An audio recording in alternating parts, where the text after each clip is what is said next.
Most chefs are brilliant at what they do, seriously talented, but nobody ever sat them down and taught them how everything else works. The money, the mindset, the moves that actually build a life outside the kitchen. I've spent 35 years in this industry, met thousands of chefs across multiple continents, and the pattern I kept seeing broke my heart a little, if I'm honest. Incredible talent, empty bank accounts, no plan.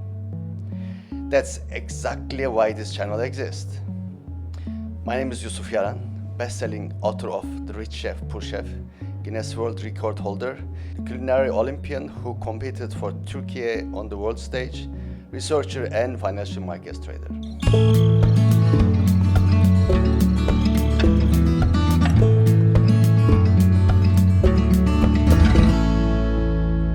On this channel, I talk about wealth, mindset, and career in plain chef's language. No textbook theory, no complicated jargon dressed up to sound smart. Just what I've seen work and what I have seen destroy careers of chefs, from the kitchens of five-star hotels to the trading chairs of my screen. Rich chefs think differently, and I'm going to show you exactly how. Simple language, real talk. Let's get cooking. Today's mise en place. Alright, my culinary comrades. Today's menu has two courses. First, I will walk you through step 1 of the book and the 3 chapters that sit inside it. Second, I will introduce you to the 8 masters whose fingerprints are all over this book, Rich Chef, Poor Chef. Some of them they know that they are in there, but some of them don't. Both groups taught me something I couldn't have ever learned in any school. Quick reminder before we start. This book is built on 3-step system: acknowledge, activate, and achieve. 9 chapters in total. Each one stacks on the one before it, like a proper sauce reduction. Skip a layer and the whole thing falls flat. Today we are going to stay with step 1. So, step 1 is acknowledge. Well, it's about knowing yourself before you try to fix anything else. You can't season a dish you have never tasted. It's exactly the same logic. It has 3 chapters. Chapter 1 is the chef's identity. Who are you in the kitchen, and who are you the moment you take off the chef jacket? Most readers tell me that this is the most important chapter in the entire book. You agree? I agree. If you don't know who you really are, the dress code is the least of your problems. Chapter 2 is mastering the clock. Time management for chefs who actually live in the kitchen.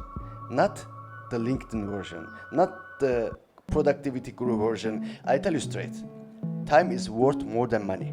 If you want to be rich, you need to time first. The chapter has 5 subheadings, and each one tackling a question I get asked over and over again. And the chapter 3 of the step 1 is the communication. I call it the language of success. We spent years perfecting our craft and almost no time learning how to talk about it. How you speak to your commie is not how you speak to a critic.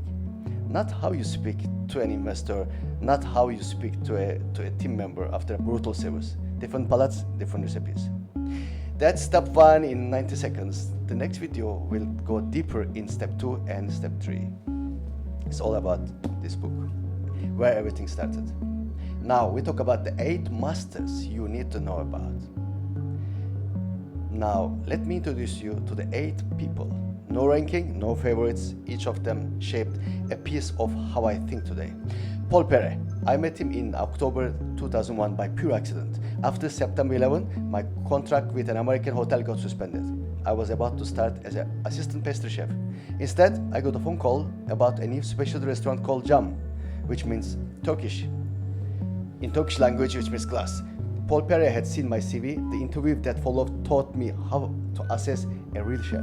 Precision, perfection with pride. He was doing things year before anybody called molecular gastronomy or avant-garde or anything else become the people know now they talk about it. Çetin Şekercioğlu, ask any senior hotelier in Asia and know about him. The man who invented the prime food and beverage cost concept that is now the standard. He convinced Singapore to launch one of the first robot bellhops 15 years ago before AI was the headline.